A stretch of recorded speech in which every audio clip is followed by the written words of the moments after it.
Saya maafkan dia. Tolong hentikan kecam guru itu. Saya mahu cikgu itu kembali melatih anak saya. Itu luahan bapa kepada atlet pasukan bola tampar wanita Melaka bawah 14 tahun itu.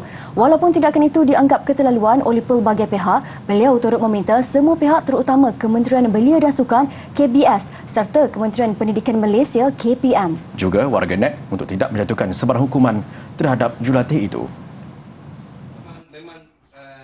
Bapa terbabit Abdul Halim Bakar, 50 tahun, menyifatkan tindakan jurulatih itu tidak keterlaluan dan tidak meninggalkan kesan psikologi, sebaliknya memberi semangat kepada anaknya untuk terus berjuang dalam kejohanan tersebut. Saya minta netizen di luar, tak payahlah nak kecam cikgu tu yang bukan. Saya sebagai mak bapak diorang setuju memaafkan diorang. Dan saya tak kisah pun benda ni, pasal dia tak cerita teruk pun anak saya. Bagi saya itu membuatkan anak saya semangat lagi. Anak saya buat semangat bermain. Kalau boleh saya nak jabatan-jabatan kementerian jangan kecam cikgu tu teruk sangatlah.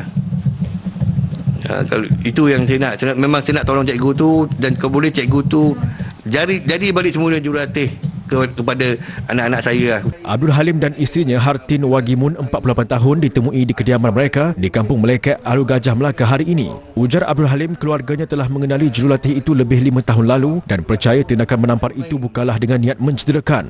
Malah jelasnya anaknya sendiri turut meminta jurulatihnya itu, Saiful Hadi Amar, dikekalkan kerana mengetahui kemampuannya untuk melatih pasukan bola tampar. Dia difahamkan guru terbabit telah banyak berkorban masa, wang dan tenaga untuk melatih pasukan berkenaan termasuk anaknya. Selain Nur Saidatul Akmal, katanya jurulatih terbabit turut melatih kakaknya Nur Syafiah, 16 tahun, yang terlibat dalam sukan bola tampar di sekolahnya. Justru dia berharap pihak terlibat yang menjalankan siasatan insiden itu dapat memberikan peluang kepada jurulatih tersebut dengan mengambil kira jasa dan bakti yang dicurahkan dalam sukan bola tampar negeri. Semalam, Esko Pembangunan Belia, Sukan dan Badan Bukan Kerajaan VP Shanmugam berkata, nasib jurulatih yang video klipnya tular kerana menampar 2 pemain dalam kejohanan remaja B14 di Kota Tinggi Johor pada 16 Disember lalu akan diketahui esok. Katanya siasatan lanjut sedang dilakukan sebelum keputusan untuk menggantung tugas jurulatih itu dimuktamadkan. Jelasnya jurulatih itu akan dipanggil bersama 2 pemain yang terlibat dalam insiden itu bagi memberi keterangan berhubung kejadian berkenaan.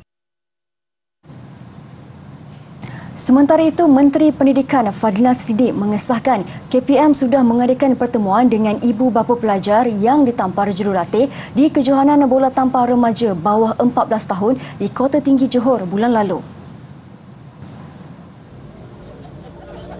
Beliau memberitahu pertemuan itu adalah bertujuan untuk mendapatkan maklum balas daripada pihak ibu bapa pelajar yang terlibat dengan kejadian tersebut. Kita sangat besar tentang isu itu. Keutamaan kita adalah keselamatan dan juga kebajikan kanak-kanak tersebut.